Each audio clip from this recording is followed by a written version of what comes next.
Gathered as members of the Democratic for the Citizens Party.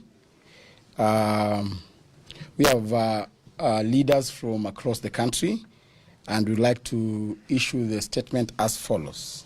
We, the DCP, we wish to address ourselves to the nation of Kenya and the patriotic citizens of our beloved country as follows. Last week, we announced that our party leader, His Excellency Gashagua, will return to the nation on Thursday, 21st August, at noon from the United States of America. We want to confirm that his return is still as scheduled. Second, we call on the people of Kenya to show up at the Jomo Kenyatta International Airport at 8 a.m. to receive our beloved party leader. We shall have a mother of all peaceful processions upon his arrival. The procession will begin from the Jomo Kenyatta International Airport to the Central Business District and later address a public rally at the hallowed Kamkunji grounds. The police are hereby notified to provide security, and they should not dare to demonstrate against the people of Kenya. We have done a letter to the Inspector General notifying him of the said activity. We confirm that indeed we will, and as a party and as the people of Kenya, we shall gather at Jomo Kenyatta International Airport starting from 8 a.m. This is to ensure that we plan ourselves adequately.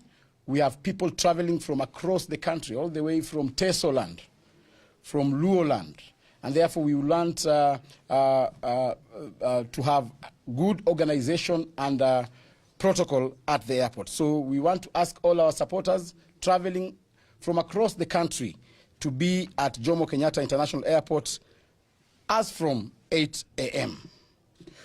We are also adequately informed of the mischief and also plans by President William Ruto to have our party leader arrested upon his arrival at Jomo Kenyatta International Airport. We are also informed that William Ruto is planning to divert his plane to either Kisumu or Mombasa International Airports to arrest him from there. We have encouraged our members to also plan to receive him in those respective airports. We want to be very particular and candid on this matter. Take notice that any attempt to arrest Honorable His Excellency Gashagua, once he lands in the country, will be met by our supporters across the country. We have asked our supporters to be on standby. We remember when His Excellency Gashagua was impeached, he implored upon his supporters to remain calm and resort to singing. This time round, the song will be of a different rhythm. Secondly, we have heard President William Ruto and his choir dream that he has been invited by President Trump to the United States of America. Mr. Ruto, on your address to the 80th session of the United Nations General Assembly, under the theme, Better Together, 80 years and more for peace, development, and human rights. President Ruto, what are you going to address the UNGA looking at this year's theme and the UN principles? Is it about extrajudicial killings, abductions, forced disappearances, rapid support forces of Sudan, corruption, illegal gold trade, or illegal detentions.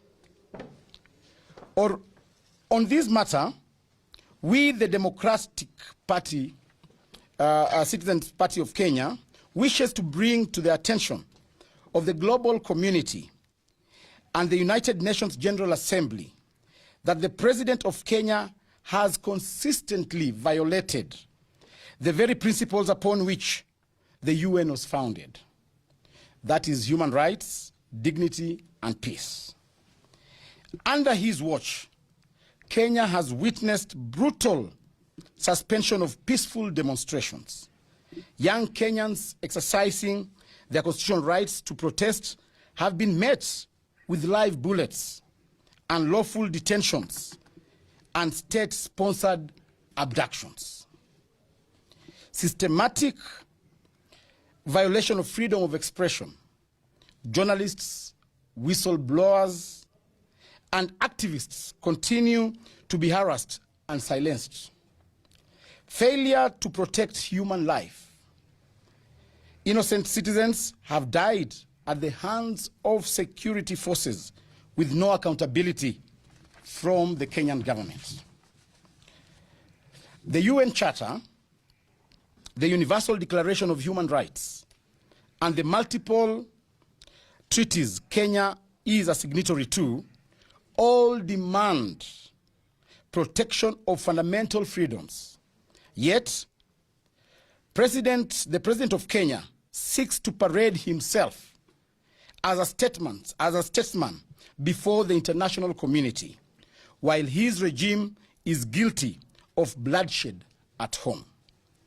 We therefore join the young people of Kenya in petitioning the United Nations not to grant Mr. William Ruto the honor of addressing the upcoming convention.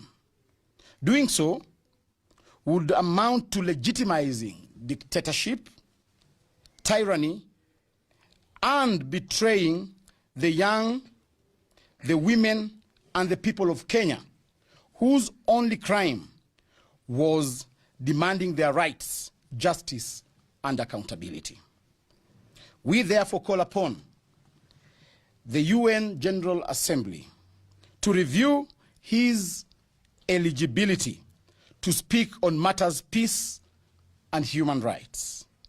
We strongly call on the United States of America as the host country to consider declaring him persona non grata in line with international practices on leaders who trample human rights.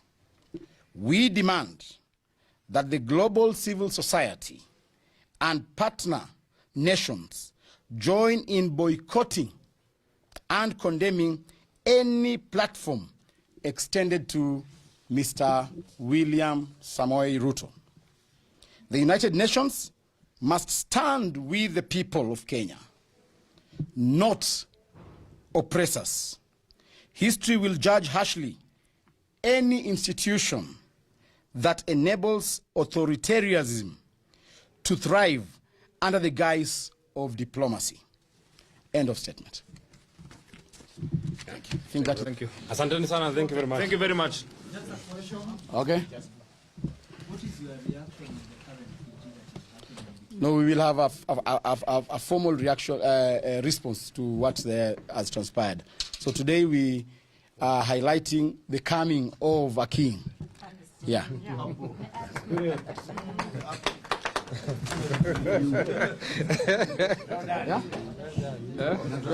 Yeah.